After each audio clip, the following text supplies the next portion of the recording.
We are at Vienna Comic Con 2019 with David Bradley, one of my favorite actors.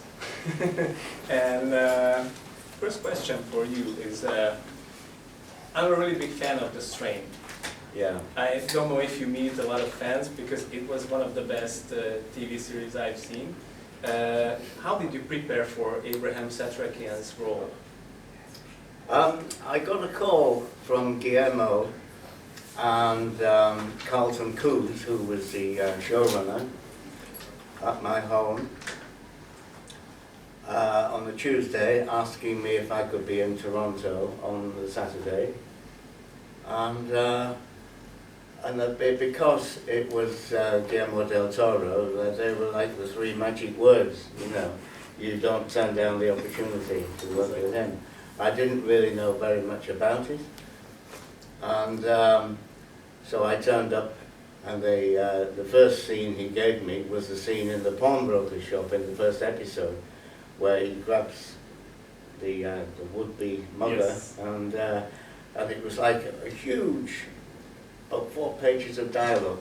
It was a massive speech, and we spent a whole day working on it. And I thought, this is going to be really, really tough. It's going to be really hard work. And but once I got into the swing of it, literally with the sword, I had to have a tutorial from the fight coordinator.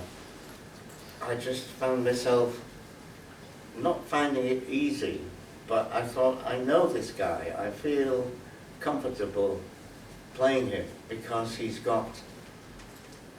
just had a great backstory, which the script revealed, and it is a great story. And so I thought, when I think back on it now, spending all those winters in Toronto and working outdoors by Lake Ontario at 25 degrees below, with Not a British weather. Yeah, it was totally new to me, this kind of freezing weather, but and I thought, and now when I look back, I think, could I do it now? You know, would I be able? It's just in retrospect, you think, my God, that was quite a tough shoot, but it didn't feel it at the time. You just got on with it and did it, and it was just a great pleasure. And I am aware that whenever I come abroad, and particularly in the States, everybody seems to have seen it, but in England it got shown on a extraterrestrial channel, whatever it's called. Yeah. And so it's got a kind of cult following. And the people, I'm always happy when people come up and say, "Oh, I love The Strain," you know. And I think, "Oh, thank you. I'm so grateful that they've watched it." Because it's not like mainstream. It's not like some of the other. It's not totally like not mainstream. Yeah. And did you have a chance to read into the comic books as well, which were?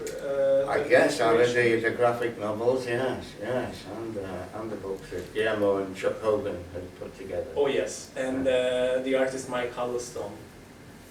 He was the artist for the. Yes, yes. And that really helped because it gave me a visualization of what's going to happen. Of what was going to happen and how the character looked, and just the fact that he was this action man in his 70s, you know. Yeah. You know, when you get to my age, you don't expect to play someone who's so proactive and who's leading the charge, and not the poor old guy who's always trying to catch up. He was there at cutting the heads as well. Yeah. I think if there's a record for beheadings, I think I must have it. For sure. And then there's another TV series you're famous for, Game of Thrones, of course. Yeah. What did you think of your role in Game of Thrones? Were you happy about it? That you're going to be this really bad guy? Well, I didn't look at it as an actor. I think any actor would say the same thing. If you make a judgment of the actor and say, "Oh, he's a bad guy," you're already cutting yourself off from a lot of possibilities. And for me, I have to look at him like he's he's a family man, you know. He's not your, you know, your stereotypical family man, but he's got all these kids who he's got to marry off, and obviously he's been very active in that department, and he's been let down and betrayed by the Starks, as he sees it, because Rob Stark had promised to marry one of his daughters and then went back on the deal. And we know from not only,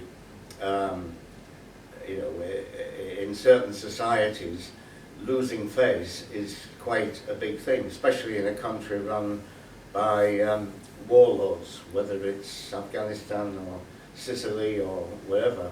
And if you lose face, then blood will be spilt. And if Walder Frey hadn't done what he did, i.e. with the Red Wedding, then he would have been a sitting target for anyone saying, oh, he's showing a sign of weakness. So he couldn't show any weakness.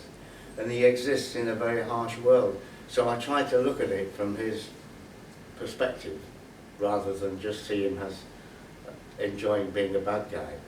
And I also, I'm afraid I found it quite funny. Speaking of funny, you also act in comedy roles. Yeah. In Afterlife, which I really enjoyed. Ah. And also The Bird's End with Simon Pegg and, and company. And Hot Fuzz as well, which I enjoyed. It's one of my favorite movies. Me too, one of my favorite parts, you know. And is there like a special way to prepare for that role, or does it come naturally to you? It just, you see what's on the page of the script, and you know, and I'm talking, you try and assess what to do with a part, and it's the same as any part, whether it's Walder Frey or whether it's the guy in World's End. You have to look at it with a fresh eye and don't think of anything else that you've done, or compare it with anything else you've done. And if you're lucky enough, and I have been, to play quite a variation of, you know, comedy and the dark side as well. Big range of characters. Yeah, yeah. Well, thank you very much for the interview, and thank you for being here. Thank you. It was a pleasure meeting you. Thank you very much. Yeah.